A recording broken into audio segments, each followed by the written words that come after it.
We'll move to item 11, reports of commission, boards, and committee. Receive annual report from the Traffic Safety Committee.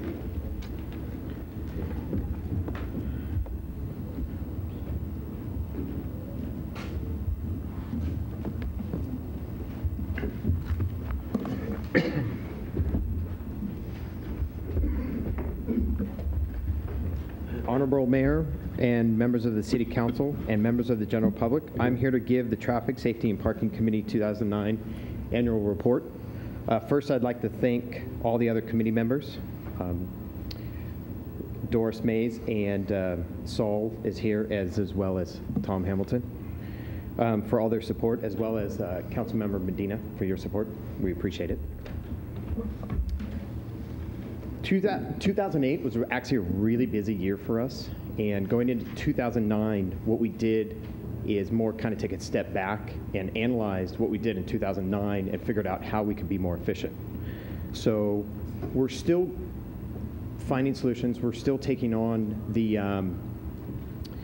general public's request, but we really took more of a step back, actually at the with the help of Steve from the staff, and brought to our attention that we can make things more efficient, and you guys are going to start seeing that. And we've implemented some things, and we've had lots and lots of meetings about making things more efficient.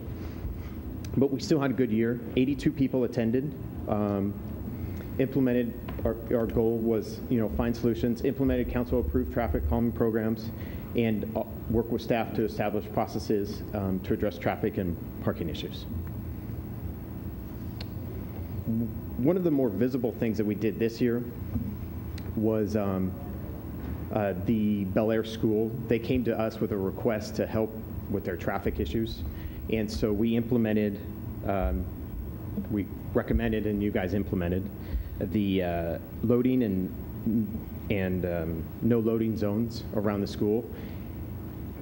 Also, we've then recommended, you guys will see this at the next council meeting, new time limit parking restrictions for 18 parking spaces.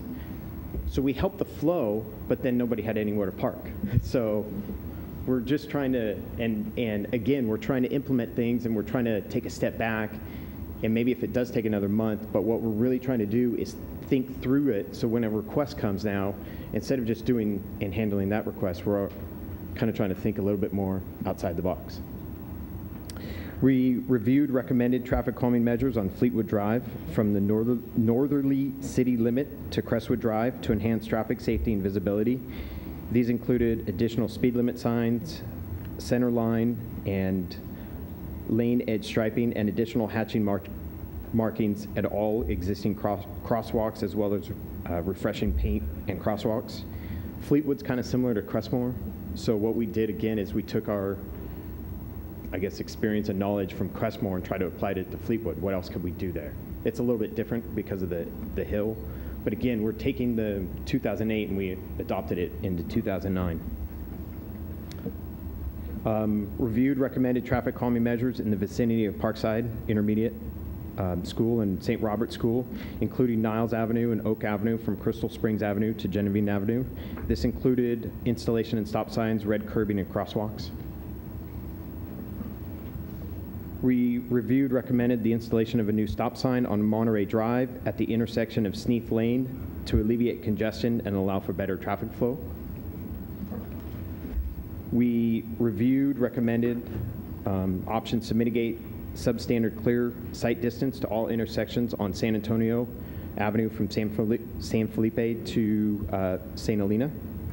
Reviewed, recommended permanent new time limit, no parking zones on San Mateo Avenue between Genevieve and Sullivan Avenues on Sundays between the hours of 7 a.m. and 4 a.m. This is for the farmers market. And then we reviewed, recommended the fire department's request for new red curbing on East Huntington's Avenue at Pacific and Scott Avenues, South Bayshore Circle at Huntington Avenue, and East Bayshore Circle at Atlantic Avenue to assist improving fire apparatus response time. And then this is really what we've been working on, currently reviewing the goals and criteria for adopting citywide parking requests for red, no curb parking. Basically, when we've had a lot of requests for these things, so we wanted to implement something where the city itself could address these and the staff could address them, so it didn't have to come in front of you guys. So once you guys adopt kind of our recommendations, red curbing, 20-minute zone, these things won't have to come in front of you, and the staff can actually review it pretty quickly. We also, with that, we're putting into place a process that, so if somebody wants to appeal it, it doesn't come in front of you guys, it comes in front of us. And if we actually agree with the appeal, we're actually then going to have the city spend time and energy on it. So we're actually pretty excited about this because a lot of the requests that we have are going to be mitigated and actually, you know, when people want, you know, the 20-minute zone or everything else, there's actually going to be a procedure in place for them that so they know what will work and what won't work. So I'd also like to take the opportunity to thank Sol Wiener for his 12 years of service. It definitely makes the meetings interesting, and he does bring a lot of spunk and energy. So he will be missed. That's it. Okay. Thank you. Thank you very much. We know that you've had a busy couple of years, and we agree with you. We're going to miss Saul, so I'm sure you're going to as well. Thank you to all the committee members for all the work you do. It's been a real important function, and I think in the last couple of years we've really gotten the committee running in a direction where we're getting things accomplished, and there's a system and a reason for why we're doing things. And so I applaud the work that you're doing on the red curbing and those routine type items that will be coming up. Let's do that. Thank you. Good job.